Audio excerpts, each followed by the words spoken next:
This is big breaking emergency news. The National Guard has been deployed and activated in multiple different states, and we also just had a military helicopter crash as well too inside the United States.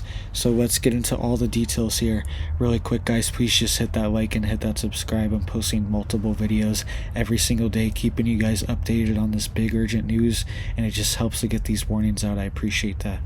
So this is what's going on right now. Multiple states have the National Guard activated, and we also just had a crash in California as well, Oceanside, California, where a U.S. military helicopter has crashed at Camp Pendleton.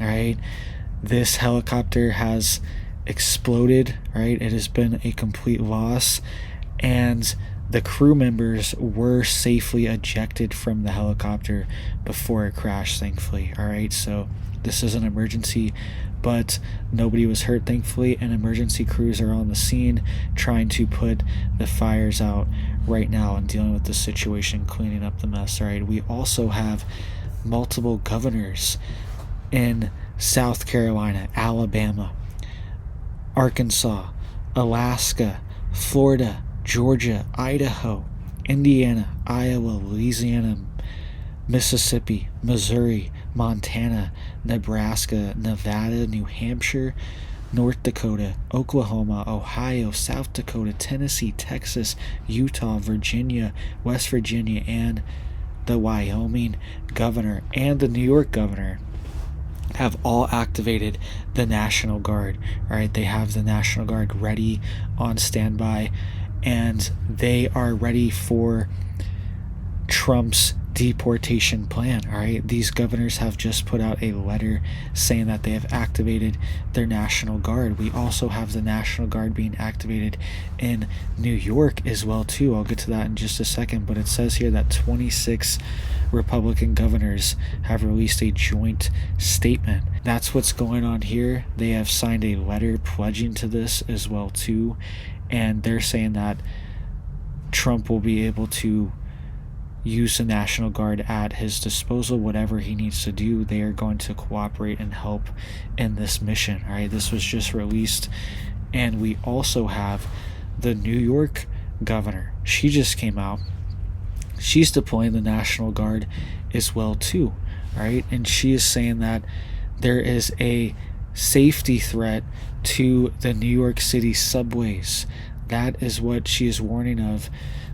She's saying there's not any specific threat right now, but she's saying that people don't feel safe here, and she has deployed over 200 New York National Guard members to the subway systems, and also 250 members of the Metropolitan Transportation Authority has been deployed to the NYC train stations. All right, so maybe they have some type of preemptive knowledge. Right, it's days before Christmas this is coming too. Right, Christmas is in 5 days and New Year's is in 11 days. Okay, so there are some big holidays and events that are coming up, and maybe they have some type of knowledge that something could happen in these subway systems, so they're deploying the National Guard preemptively to kind of have a show of force to say, hey, we know what's going on and we're on top of it and we have our military here.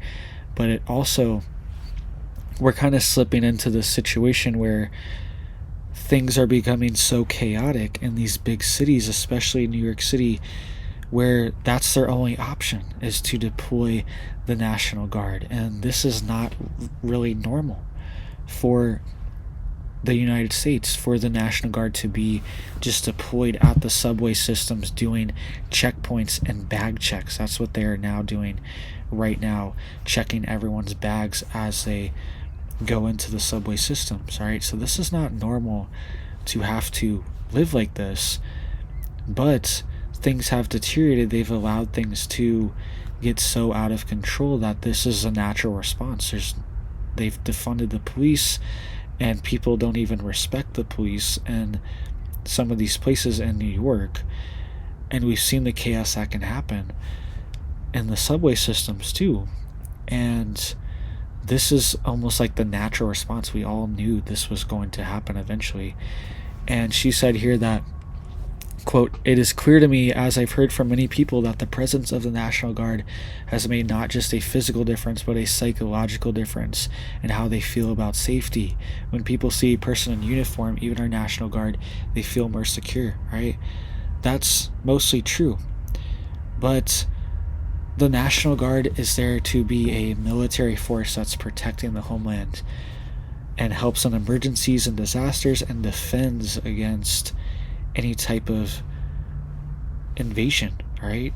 That's what they're supposed to be for. They're not supposed to be patrolling the subway systems and operating at these hotels all throughout New York City too. They are stationed at these, quote, migrant hotels. There's over 200 different, quote, shelters where, and the National Guard are deployed at dozens of different ones out of those 200s, okay, to keep law and order because things are so out of control.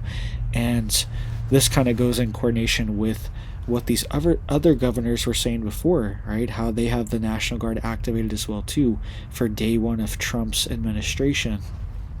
There's also currently, this is insane, all right? This report was just released earlier this month.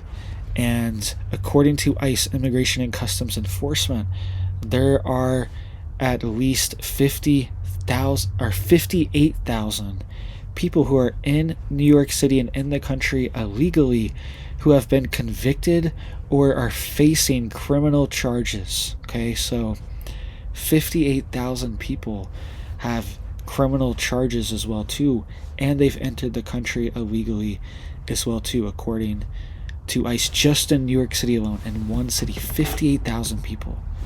So there's a major safety problem inside New York City, and she's right, people don't feel safe, but it's also kind of been created and it's been allowed to happen, right? She also went on to say, quote, "When I saw a spike in crime, I knew that we needed to quickly stabilize and ensure that we didn't start ending up in the wrong direction once again."